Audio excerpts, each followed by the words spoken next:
সময়টা একদমই ভালো যাচ্ছে না পাকিস্তানের। অনেক আশা নিয়ে তারা গিয়ে পৌঁছেছিলেন জাতিসংঘে।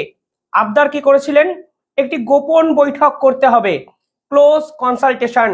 ভেবেছিলেন ক্লোজ কনসালটেশন করে গোটা বিশ্বের দেশকে ভারতের বিপক্ষে উস্কাবেন এবং এক শক্তিশালী প্রতিরোধ গড়ে তুলবেন।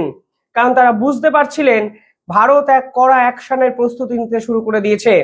মক ড্রিল যখন অ্যানাউন্স হয়ে গেছে, 54 বছর পর ভারত ফের একবার পাকিস্তানের বিপক্ষে কোনো না কোনো সামরিক অস্ত্র প্রয়োগ করবে, এই সম্ভাবনায় পাকিস্তান কাঁপতে শুরু করেছিল এবং তারা গিয়ে পৌঁছায় জাতিসংঘে। জাতিসংঘে যথারীতি তাদেরকে বেইজ্জত করা হলো, তাদের মান সম্মানকে ভুলণ্ঠিত করা হলো। এমনকি বিশ্বের কোনো প্রভাবশালী দেশ এগিয়ে এসে ভারতের বিপক্ষে একটা কথা তো বলেইনি, উল্টে পাকিস্তানকে গোটা বিশ্বের সামনে প্রশ্নবিদ্ধ হতে হলো আজকে।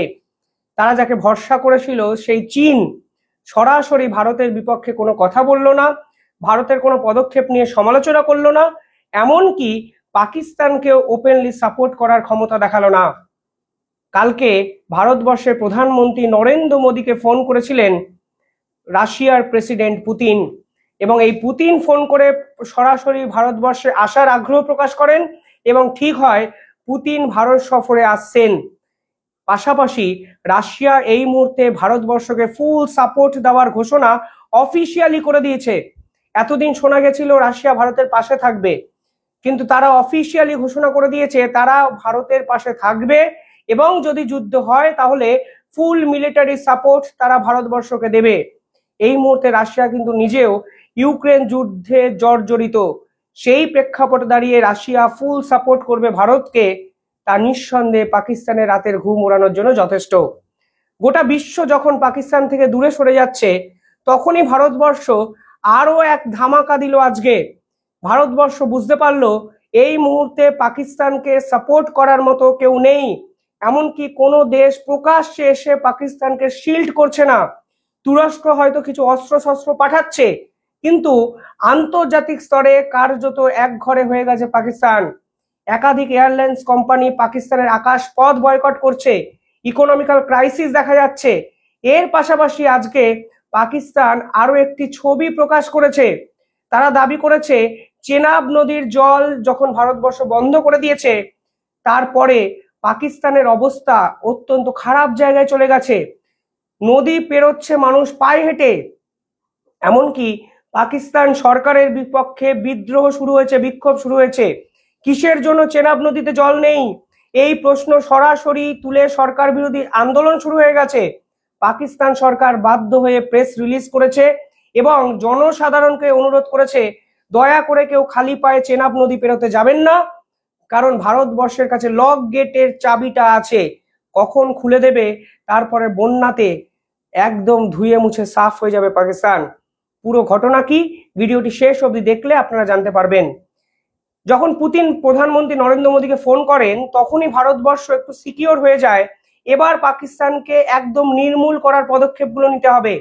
এর আগে পাকিস্তানের পক্ষ থেকে আওয়াজ এসেছিল যদি তোমরা সিন্ধু জল চুক্তিকে সম্পূর্ণভাবে স্থগিত করে দাও তাহলে আমরা ভাববো তোমরা যুদ্ধ চাইছো। ভারতবর্ষ সত্যি কি যুদ্ধ চাইলো?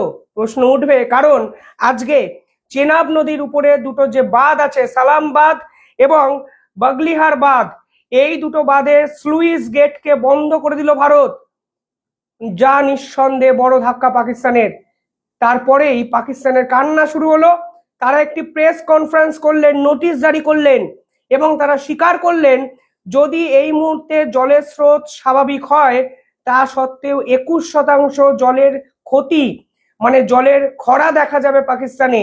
এমনকি তারা বললেন যদি ভারতবর্ষ এইভাবে জল আগামী 5 থেকে 10 দিন আটকে রাখে তাহলে খরার মুখে পড়তে চলেছে পাকিস্তান। এগ্রিকালচার পিওকেতে সম্পূর্ণভাবে শেষ হয়ে যাবে, কটন ইন্ডাস্ট্রি শেষ হয়ে যাবে, তুলোর সাইজ কমে যাবে, তুলোর কোয়ালিটি খারাপ হয়ে যাবে। যে তুলো বাংলাদেশে তারা পাঠানোর কথা দিয়েছে সেই তুলোর পরিমাণ কমতে শুরু করবে পাকিস্তানে, কারণ এই চেনাব নদী, এই সিন্ধু জল চুক্তির উপর পাকিস্তানের অর্থনীতির 23% নির্ভর করে। পাশাপাশি ভারত একাধিক আজকে প্রজেক্ট ঘোষণা করে দিয়েছে। এমনকি আপনারা জানলে অবাক হবেন, এই চেনাব এবং সালাম দাবে স্লুইস গেট বন্ধের পর ভারতের টার্গেট ঝিলাম নদী। চেনাব সম্পূর্ণভাবে শুকিয়ে গেছে একদিনে। এতটাই খারাপ অবস্থা যে পাকিস্তান নোটিশ জারি করে স্বীকার করেছে 21% জলের ঘাটতি ইতিমধ্যে। পরবর্তী টার্গেট ঝেলাম, এবং ঝেলামের ওইখানে ভারতবর্ষের ঐতিহাসিক কিষান গঙ্গা প্রজেক্টের কাছে ভারতবর্ষ নতুন টেকনোলজিতে রিজার্ভার ফ্লাশিং শুরু করেছে, অর্থাৎ অনেক বেশি জল ধারণ ক্ষমতা যেন নদীর থাকে তার জন্য নিচ থেকে মাটি কাটতে শুরু করেছে, নাব্যতা বাড়াতে শুরু করেছে। ফলে নদীর জল যেন ওই অঞ্চলে অনেক বেশি ভারতবর্ষ স্টোর করে রাখতে পারে সেই পরিকল্পনা করা হচ্ছে। বিশেষজ্ঞরা বলছেন এই মুহূর্তে ভারতবর্ষ নদীর গতিপথকে পরিবর্তন করে ভারতের অন্য কোনো রাজ্যের দিকে ঘুরিয়ে দেওয়ার চেষ্টা ভারত করবে, এবং সম্পূর্ণভাবে পাকিস্তানকে ভাতে মারার চেষ্টা এই মুহূর্তে ভারত সরকার করছে।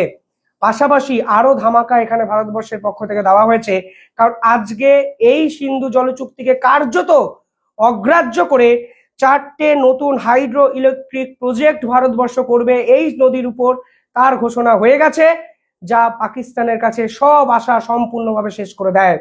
যখন কিষান গঙ্গা প্রজেক্ট পাকিস্তানের পক্ষ থেকে ভারত যখন করেছিল, তখন পাকিস্তানের পক্ষ থেকে লাগাতার অভিযোগ করা হয়েছে যে ভারতবর্ষ নাকি সিন্ধু জল চুক্তিকে ভায়োলেট করছে, এবং কিষান গঙ্গা প্রজেক্ট কেন করছে ভারত। আর আজকে ভারত সমস্ত অভিযোগকে কার্যত উড়িয়ে দিয়ে, সিন্ধু জল চুক্তিকে সম্পূর্ণ উড়িয়ে দিয়ে 4টে নতুন হাইড্রো ইলেকট্রিক প্রজেক্ট ঘোষণা করলে এখানে, যা পাকিস্তানের মাথায় আকাশ ভেঙে বাজ পড়ার মতো ঘটনা। আপনারা খবরের কাগজে দেখতে পাচ্ছেন হেডিং, যেখানে বলা হচ্ছে India begins work on hydro project on Jhelum river, অর্থাৎ চেনাবের জল শুকিয়ে গেছে, দুটো বাঁধের স্লুইস গেট বন্ধ হয়ে গেছে, এবার টার্গেট ঝিলাম। কালকে পাকিস্তানের পক্ষ থেকে এই জায়গায় এমার্জেন্সি ঘোষণা করে দেওয়া হয়েছে, মুজাফফরবাদ সম্পূর্ণ বন্ধ, এবং তারা নোটিশ জারি করে স্বীকার করেছে 21% জলের ঘাটতি হবে যদি এর পরেও নর্মাল জল ফ্লো হয়। সব থেকে টেনশন পাকিস্তানের কি জানেন? পাকিস্তান বুঝতেই পারছে না ভারতবর্ষ কখন জল ধরে রাখবে কখন ছাড়বে। এর আগে নিয়ম অনুসারে কখন তারা জল ধরবে কখন ছাড়বে এই ডাটাটা তারা পাকিস্তানের সঙ্গে শেয়ার করতে বাধ্য ছিল ভারত।